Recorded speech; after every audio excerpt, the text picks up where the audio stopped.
nessa proposta de divulgação de pensamentos que possam conversar com o materialismo contemporâneo, com a proposta de Bakhtin.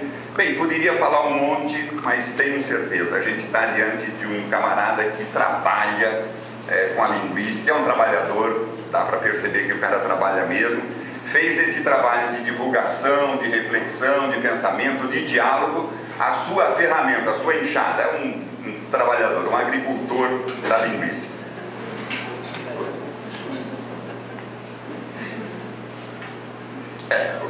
Ele nem estranhou.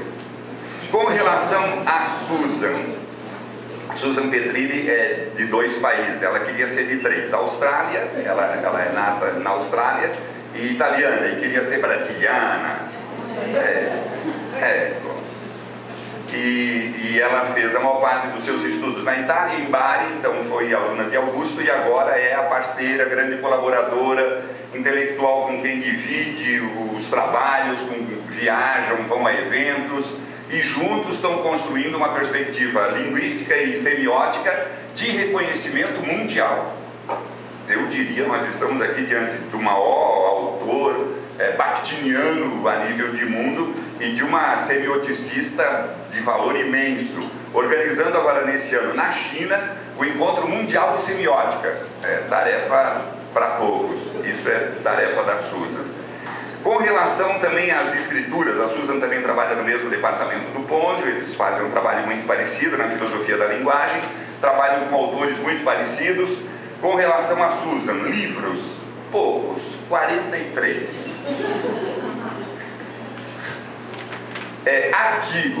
Artigos, 374. Ela tem como proposta ultrapassar a marca do Ponzio, que é 521. Então ainda falta bastante. E livros aos cuidados, isso ela já ultrapassou, 58. Alguma parte ela já fez mais. E claro, depois ainda tem as traduções também, que é um dos trabalhos que ela gosta. Ela tem mais de 100 livros traduzidos. Eu acho que eles não fazem mais nada além de fazer isso, não é possível. E ainda tem as conferências, que é uma lista imensa no currículo dos dois. Conferências, ida a congresso, aquelas coisas que engordam o nosso Lattes. O Lattes da Susan com letra pequenininha, Times Roman, tamanho 10, dá 87 páginas. Eu digo, eles só fazem isso.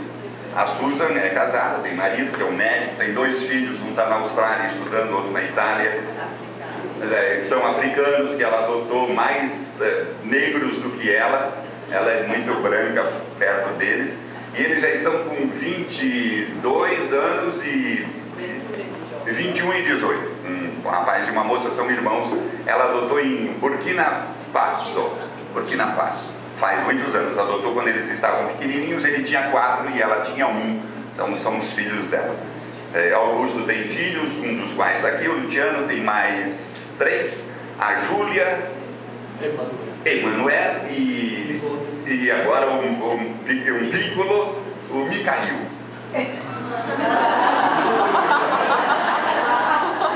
Coincidência. Não tem nada a ver com o Mikhail Bakhtin, o nome do neto dele. Nada. Mikhail do céu. Mikhail do céu. E nono para lá e nono para cá. Ele gosta muito desse Mikhail, que está bem pequenininho. Está com 1 ano agora. Fez agora nesse período também do aniversário dele. Luciano está começando a vida, é um gurizote ainda. Trabalha na Universidade de Lecce, tem uma casa em Bari e também uma casa em Lecce, que fica mais ou menos uns 200 quilômetros de distância, mas o trabalho dele é em Lecce. E a área de trabalho dele é filosofia da arte. Ele gosta mais desse ponto, a filosofia estética, digamos assim. Ele é um trabalhador com arte, ele mesmo faz arte. Por exemplo, esse desenho desta capa aqui é dele. Vocês vão encontrar centenas de desenhos desses que ele fez. Esse aqui, que depois deu o motivo também dessa capa. Ele faz uns desenhos assim muito doidos, muito malucos, mas não faz só isso, ele também publica. Por enquanto, ele tem 3 livros. Icona e raffigurazione, que ele gosta de trabalhar com as figuras, a questão da não verbal, o desenho e tal. Visione del testo. Está se metendo na área do texto também, né? Visione del testo. O texto visto, olhado. E esse outro, l'iconauta e l'artesto, configurazione della escritura icônica. Tudo é icônico. Aqui está o desenho dele também na capa. Então ele gosta dessa coisa do desenho, da arte, da estética, da figura, da gravura. Esse é o trabalho dele. Ele tem muitos artigos publicados. Então, se ele não tem tantos livros, mas ele já tem 44 artigos publicados. Eles trabalham forte. É bom tê-los aqui. É bom tê-los aqui. Vocês devem ter recebido algumas vezes, sei lá quantas vezes eu mandei, às vezes eu ficava doido, mandava de novo, né? Não me lembrava bem se tinha mandado, atualizava, fazia alguma maluquice, o cartaz definitivo deste evento. Este evento vem sendo pensado há bastante tempo, era para ter acontecido no ano passado, mas eles tiveram problemas de saúde na família, tanto a Susan quanto o Augusto, e não deu para eles virem. Eles tiveram que ir rápido para um evento em Nova York. De lá a Susan foi para a Austrália, porque a mãe se internou no hospital. Bem, foi complicado e aí nós cancelamos em julho do ano passado. Que era uma época, digamos, melhor, porque para nós era vacância, era férias, mas não deu.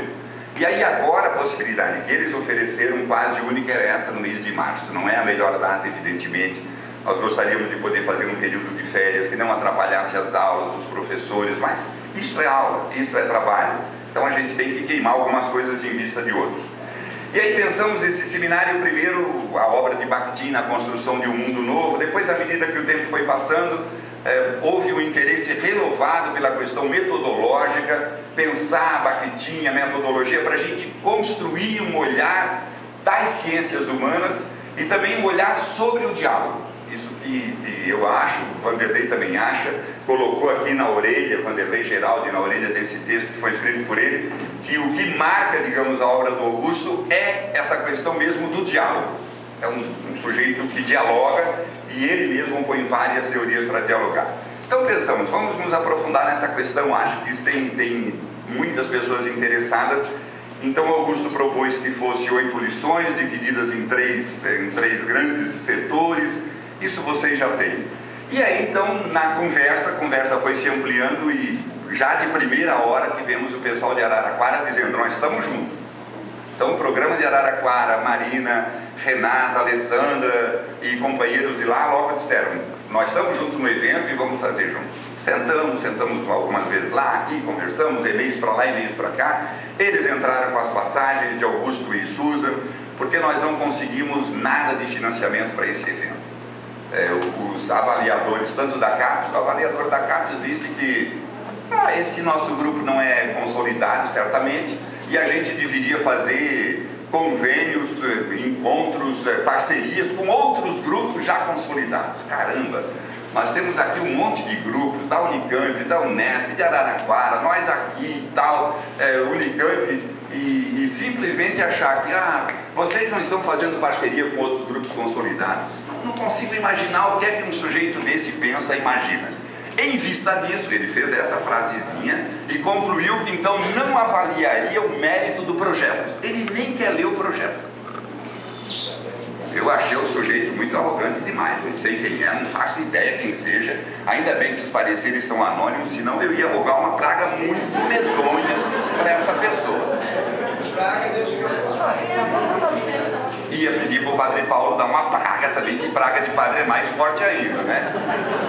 Porque não é possível. Aí fizemos um recurso e tal, dizendo, olha, na própria carta de apresentação que foi mandada para lá, está dito que era uma parceria de muitos grupos. Primeiro, de 3 instituições, o Unesp, o Unicamp e o Fiscar. Segundo, de muitos grupos bakhtinianos da região. Está escrito na própria carta de apresentação. Ele olhou só o título por acaso, ou já veio com pré-resposta pronta. Nem quero ler o projeto. Uau, que sacanagem é essa? Então eu acho, estou aqui dizendo, queria dizer isso aqui para o Demerval também, se ele viesse, espero que não seja por isso que ele não veio, para dizer, gente, digamos que o parecerista até pudesse ter tido um surto, uma maluquice, mas o coordenador da área, ao receber um parecer desse e aceitar e não mandar com um segundo parecer ou com um terceiro para dizer, quem sabe tem um outro olhar, quem sabe esse evento tem algum cheiro de seriedade, de contribuição para o que se faz em termos de estudos bacterianos nesse país. Quem sabe estudar Bakhtin com esse olhar enviesado, torto, é interessante? Bem, de todo jeito, não tivemos dinheiro da casa. Com relação ao parecer da FAPESP, foi um parecer, digamos, um pouco mais sério, mas ao mesmo tempo já também comprometido com a não atribuição de verba. Vê que o evento é interessante, as pessoas que vêm são interessantes, muito interessantes, o coordenador do evento, as instituições envolvidas, mas tem um problema de uma hora chama o evento de uma coisa, outra hora chama o evento de outra, não tem uma fixidez no nome do evento, coisas assim desse naipe, para depois dizer, em vista disso nós não vamos liberar nenhum recurso. Vai, FAPESP. Então, parecer, digamos, tem um ar um pouco mais sério, mais acadêmico, mas também aquele preconceito, a pré-resposta de dizer, não, para este grupo não. O que se percebe é, há um jogo político que está sendo jogado. Não é um jogo acadêmico, não é um jogo do mérito acadêmico, não é um jogo do trabalho. O fato de vocês, 100 pessoas, estarem aqui para participar do evento, faz desse evento uma insignificância. Isso é uma pena. Então, acho que isso tem que ser dito logo na abertura, para a gente ver que o que há no país, nas grandes instituições e nas agências financeiras, é um jogo de poder que está nojento demais e é preciso que isso seja revisto pelas agências. Não pode ser dessa forma. Então, queria também que vocês pudessem pensar um pouco sobre isso. Muito bem. Eu comecei a falar sério aqui, eles estão se mandando. Meu Deus do céu. Muito bem. Dito isto, Anderlei Girão. Eu só queria dizer ao grupo dos regentes, ao vice-líder do grupo, em função do parecer da FAPESP, que na semana passada me desliguei de importância da FAPESP e da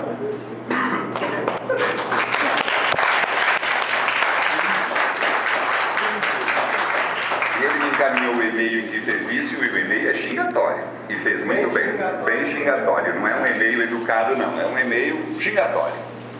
Talvez do tamanho que a coisa devesse ser feita, né? Porque eu acho que precisa ter um pouco mais de seriedade nesses pareceres. E aqui nós somos vários pareceristas, eu também dou um monte de parecer para a FAPESP e tal, e acho que a cada vez a gente tem que pensar, à medida que a gente diz que um evento desse não contribui, certamente esse recurso que nós estávamos pedindo, que não era um rio de dinheiro, 12 mil reais, não é um exagero de dinheiro, para as passagens, para o labore, hotel, comida e tal, certamente vai ser para comprar uns 4 computadores para algum projeto qualquer que no ano que vem vai estar na calçada os computadores de velhos que já estão. Certamente é para isso. Isso se não forem para química, física, projeto genoma e etc. Então é preciso a gente pensar. Nós estamos tirando dinheiro da nossa área, deixando de ajudar projetos que podem às vezes germinar, dar resultado, acreditar na diversidade e não pensar que só máquinas, computadores, projeto genoma, não sei o que é importante nesse país. Então eu, como parecerista, também me posiciono dizendo, é preciso a gente repensar os nossos pareceres, praticar generosidade, não ficar tentando encontrar piolho em ovo, pulga em testa de cavalo. Se a gente quer encontrar uma coisa no parecer para colocar contra, a gente sempre encontra. O cara vem por um lado, eu vou por o outro. Ele diz que vai fazer uma coisa, eu digo, pô, mas por que não faz a outra? Sempre é possível, sempre. Então isso eu acho que a gente deve repensar. Eu mesmo ponho a minha mão na cabeça e digo, é preciso a gente trabalhar com outros critérios de avaliação e não achar que está sendo justo ou que está sendo honesto ao dar um parecer que indefere os recursos. Bem, com isso, então, eu ainda deveria dizer para finalizar, obrigado aos parceiros, Araraquara, que entrou generosamente com as passagens, trouxe esse montão de gente. Na semana que vem nós vamos lá com o evento sai daqui, vai para lá, assim como eles vieram com ônibus, nós também vamos com o nosso ônibus para lá, né? E obrigado também a Campinas, que também vai entrar, Unicamp, Rosana e Guilherme. Guilherme nem chegou, mas ele vai ter que pagar uma parte. Azar é dele. Então a Rosana tem um projeto pessoal dela lá de trabalho e ela vai pegar deste projeto algum recurso bastante o suficiente para a gente cumprir os compromissos de hospedagem. O Guilherme também vai pagar a parte dele. Então é generosidade, é um dinheiro que eles poderiam usar para outra coisa e destinam para esse evento. são projetos pessoais deles e eu quero agradecer essa parceria. O pessoal de Rio Claro também que contribui nesse evento, Maria Augusta, Laura e companheiros, né? De modo que o evento pode sair com CAPS, sem CAPS, com FAPESP, sem FAPESP. Agora, sem vocês é que não sairia, isso é que eu preciso dizer, né? Ok. Andiamo a lavorare? Ecco. Então eu queria passar a palavra para o Augusto, e o esquema então vai ser assim: nosso trabalho aqui, segunda, terça, quarta e quinta aqui em São Carlos, das 8 às 12 é o seminário. Quando nós pensamos no seminário, pensamos aquele seminário assim, sei lá, eu digo às vezes a moda europeia, mas deve ter também a moda brasileira, né? Aquele seminário em que sujeitos formidáveis, sei lá, Saussure, Pôncio, Bakhtin não teve essa chance, fazem aquele seminário para dizer assim, digamos, a sua palavra mais forte sobre aquela temática que eles vêm discutindo. Então era essa a intenção. Então são 8 lições e as outras 4 lá em Araraquara, das 8 às 12. Aqueles que estão inscritos, além do seminário, na disciplina, tanto em Araraquara quanto aqui, então também nós teremos trabalho na parte da tarde, das 2 às 6, trabalhos variados, falas, leituras, discussões, aulas expositivas, variados. Hoje à tarde nós também teremos, agora no horário do meio-dia, se quiserem almoçar, tem aqui o PT aqui do lado, né? Mas daquela hora do meio-dia até as 2, até a gente começar a disciplina, o pessoal do GG vai estar vendendo os livros que são do Augusto e de Bakhtin e tal aqui nos fundos. E que são aqueles livros que deveriam ser, para os que não têm ainda, de leitura para o seminário, para a gente já vir mais abastecido. De tarde eu também vou dizer as leituras que nós vamos precisar necessariamente para essa semana. Na terça-feira, Geraldo vai estar trabalhando com a gente na parte da tarde na disciplina. Ele vai discutir a questão do sujeito e todas as questões que estão apenduradas debaixo disso. Tem um texto que depois vou pedir que vocês leiam. Na quarta-feira, o Faraco vai estar aqui trabalhando com a gente na parte da tarde. Ele ainda me fez segredo da fala dele, mas ele vai estar aqui a tarde toda trabalhando. Na quinta, nós teremos outras falas. Rosana, Guilherme, Meusel e tal. Pequenas falas e tentar produzir uma grande roda de conversa aqui a partir dessas provocações menores. Depois nós vamos para Araraquara e aí a programação é com o pessoal de lá que vai cuidar. Na sexta-feira da outra semana, nós teremos um colóquio em Araraquara com Augusto, Suzy em Companhia Limitada, para pensar uma questão para os grupos bakhtinianos daqui da região, os tais dos grupos ainda não consolidados, só para fazer uma brincadeirazinha com a Carlos, que é responder uma pergunta: será que tem algum projeto de pesquisa e de estudo que nós podemos construir e desenvolver juntos para os próximos 5 anos, para os 10, para os 20, para os 50? 50 vocês já fazem em cima da minha catacumba já, de preferência. Mas acho que tem uma pergunta que a gente pode responder, que é: podemos trabalhar juntos? Porque nós estamos ainda cada um muito na sua e os grupos podem se integrar melhor. Ok? Essa é mais ou menos a programação.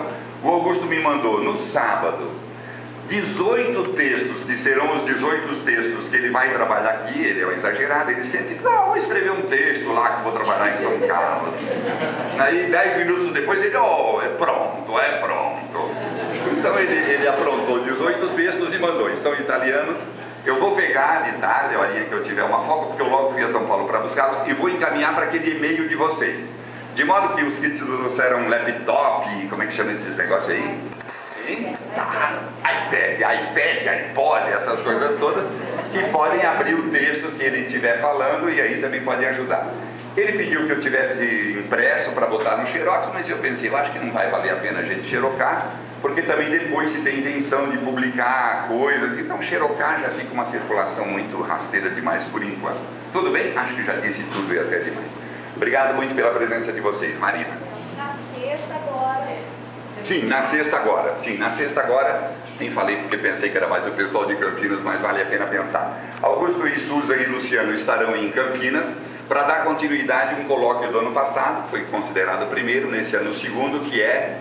São os simpósios de contribuições de Bakhtin, linguística e educação. Contribuições de Bakhtin, a linguística e a educação, porque junta a Faculdade de Estudos de Linguagem, o IEL, e junta a educação com o Guilherme. Então é o segundo simpósio, o primeiro do ano passado foi provocante, digamos assim. Tivemos um nome. Claro, não. Não passado. No ano retrasado, em 2010, que foi maravilhoso. Vocês estavam lá e foi muito bom. Tudo bem? Então, sexta-feira... Ainda tem vaga. Ainda tem vaga, sim. Escrever por e-mail. Lá é aberto e o salão é bem grande. E o tema vai ser muito interessante também, né? Contribuições de Bakhtin para os estudos de linguagem para a educação. Tudo bem? Ok, falei já demais, vocês me desculpem, eu não tinha essa intenção, mas me empolguei.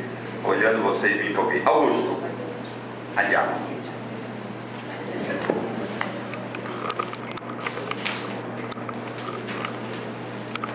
O Ricardo, não me esqueci de apresentar o Ricardo que está na mesa, eu ia dizer esposo da Camila, mas aí é sacanagem, né?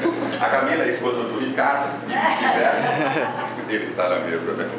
E ele agora é professor lá na Federal, na mesma da Ana, sendo que vai trabalhar no campo de Chapecó, vai ser contratado nesta semana.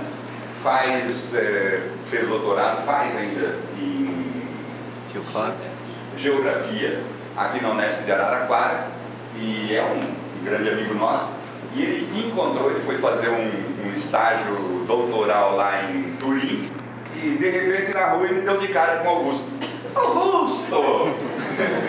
Por isso Augusto também levou ele aí para a mesa, foi muita gentileza deles se encontrarem lá e foi super bonito. Ricardo, obrigado. Augusto, é você. Eu agradeço muito o meu tempo. Em português. En todos los gregados, en todos os grupos bactinianos, en todos los presentes. Eu não sabe falar português, mas eu posso ler em português,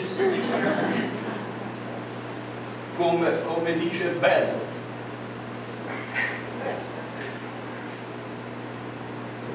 Português vencido,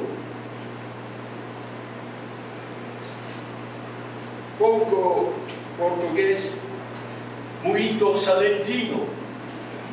Salento è in Puglia, in Italia, meridione.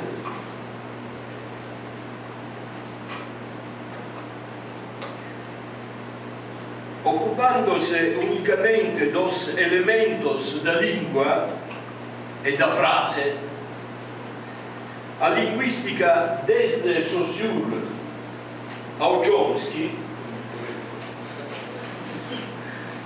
não é capaz de ocupar-se da escuta. A escuta é a vocação da palavra que é sempre outra palavra diferente. A palavra é relação de compreensão que responde com uma outra palavra.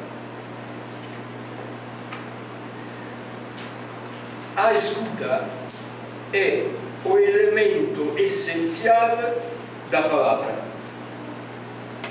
Da palavra como enunciação viva, não como frase morta. A peculiaridade do homem não é que o homem é o animal que fala.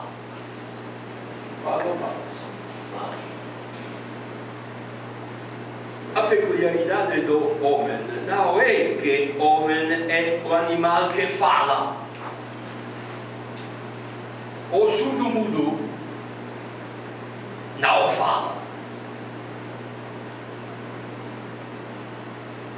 A peculiaridade do homem não é que o homem é o animal que trabalha.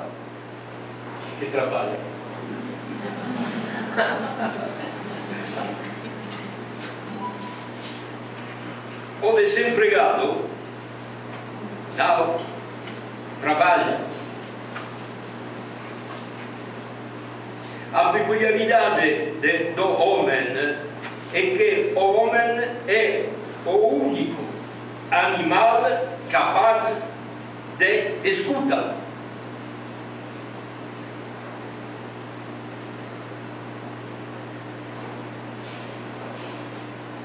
A escuta não é ouvir. O surdo-mudo não é capaz de ouvir, mas escuta.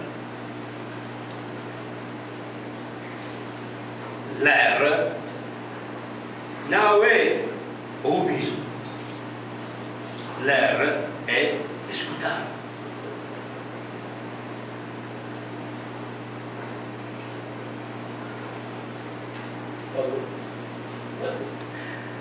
O silêncio está ligado ao ouvir, ao fazer-se ouvir e ao querer ouvir. O silêncio funcional, ouvir, é somente a condição da individuação, da identificação do som. Em relação à palavra, o silêncio permite somente a percepção da palavra, a identificação das unidades nas quais ele se articula e a individuação do dito. Ao invés, ao contrário, o calar, não o silêncio, o calar, está ligado à escuta, está ligado à disposição para a escuta e à demanda por escuta. Em notas de 1970-71, Bakhtin toma a distinção entre silêncio e calar. Bakhtin distingue de um lado as condições de percepção do som e as condições da identificação do signo, do significante e do signifiante. E de outro lado, as condições da compreensão do sentido da palavra, da enunciação. O silêncio faz parte das condições da percepção do som e da identificação do signifié, do significado.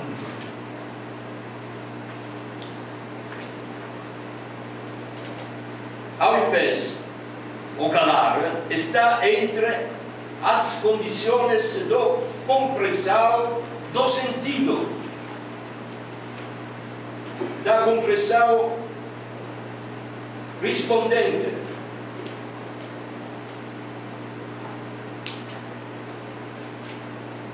O calar e o escutar dizem respeito às condições do entendimento produtor de sentido da palavra.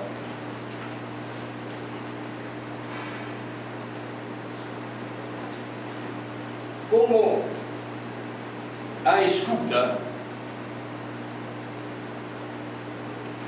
o calar é possível apenas no mundo humano,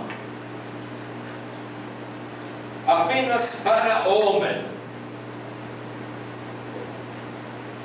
O calar, a escuta, o som dotado de sentido,